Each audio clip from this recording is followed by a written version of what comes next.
पाठ है, सुनते रहो कान खोल के।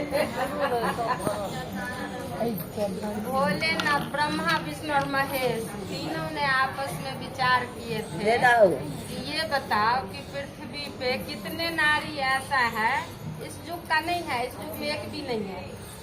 ये मत सोचना कि इस युग में है, सतयुग या त्रेता की है, पता नहीं द्वापर की है, मुझे भी इतना पता नहीं। तो उस टाइम में तीनों भगवान आपस में विचार किए थे कि पृथ्वी पे जो है कितने नारी ऐसे हैं जो पतिव्रता है। पतिव्रता का मतलब हुआ जो कभी पर पुरुष की दृष्टांत ना देखा हो। आज की डेट में तो मुश्किल है भैया, उसकी सूरत और बदसूरत दोनों थोड़ा देखेंगे। हम भी बुढ़ापे में देख लेते, दूसरे को क्या चिंता। तो हाँ, दूसरों के हम क्या कहें।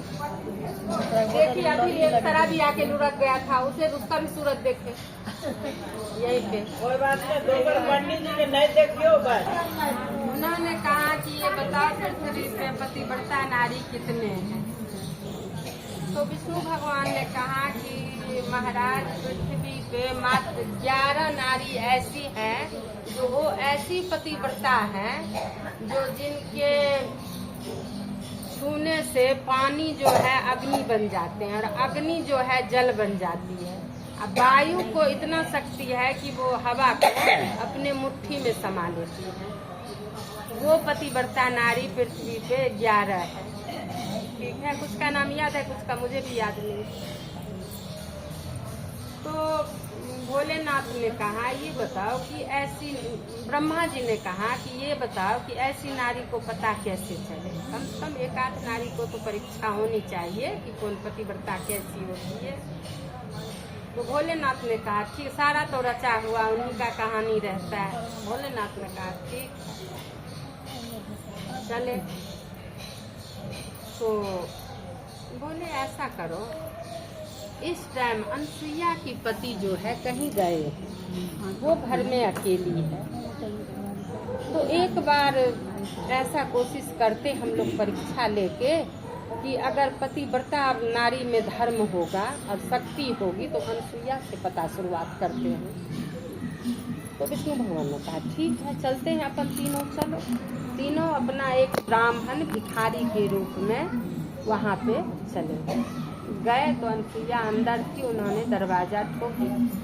दरवाजा ठोका, जैसे अनसुईया दरवाजा खोली तो उन्होंने देखा तीनों ब्राह्मण को गेरुआ रंग वस्त्र धारण किए हुए। उन्होंने प्रणाम करा, प्रणाम करके और बोले पधारिए ब्राह्मण देव, बताइए क्या भिक्षा लाऊं।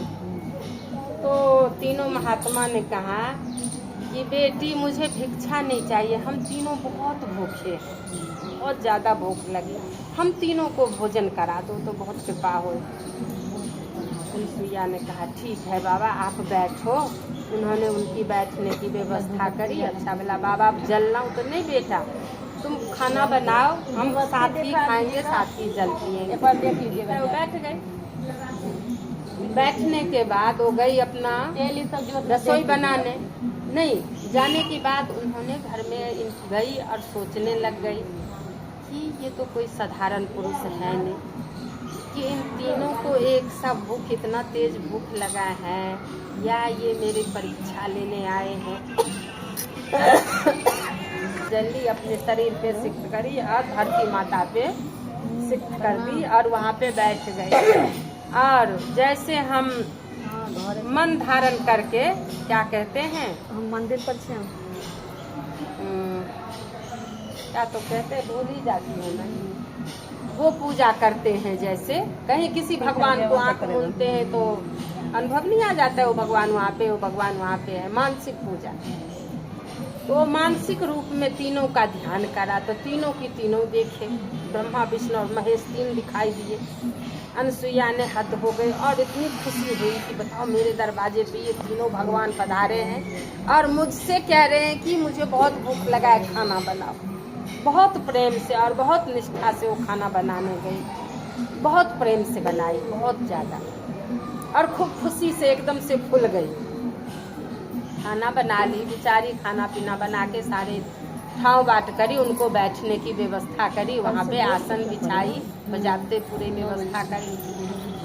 फिर वो गई कहने के लिए जो बाबा आप चलो, आपके लिए आसन बिछा हुआ है, आप जो है प्रसाद पाने के लिए चलो। इतने में विष्णु भगवान ने कहा कि बेटी, हम तो प्रसाद आपके घर में भोजन जब ही करेंगे जबकि आप निवस्त्र मुझे भोजन कराओगे। अब वो तो एकदम से युवा अवस्था में अनसुईया, अब वो सोच में पड़ गई कि बताओ ये देवता है, पूरी तरह से हम पहचान लिए कि ये देवता है, ब्रह्मा विष्णु महेश है, और इनके आगे हम निवस्त्र होके इनको भोजन कराएं, ये क्या संभव है? असंभव वाली बात। वो सोचने लग गए। 2-4 मिनट उन्होंने सोचा,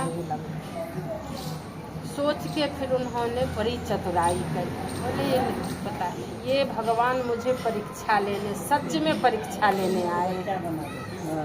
उन्होंने क्या करा, अपने हाथ में थोड़ा सा गंगा जल लिए और वो तीनों भगवान के ऊपर सींच दिए। वो तीनों भगवान नन्हे नन्हे बालक हो गए हैं, वो नन्हे नन्हे बालक हो गए। तीनों को बजाते आसन पे बैठा दिए। अपना उनका तो प्रण था, वचनबद्ध थी ब्राह्मणों के साथ भगवान के आगे। पूरी वस्त्र उतार दिए और तीनों को बैठा के बजाते भोजन करा दिए। भोजन करा के उनको तीनों को पालना में डाल दिए। इधर बैकुंठ लोक में हलचल मच गई। पार्वती इधर उधर, इधर मेरे जैसे जैसे बादल से पटता भी बहुत कम है और बनता भी नहीं है एक घड़ी।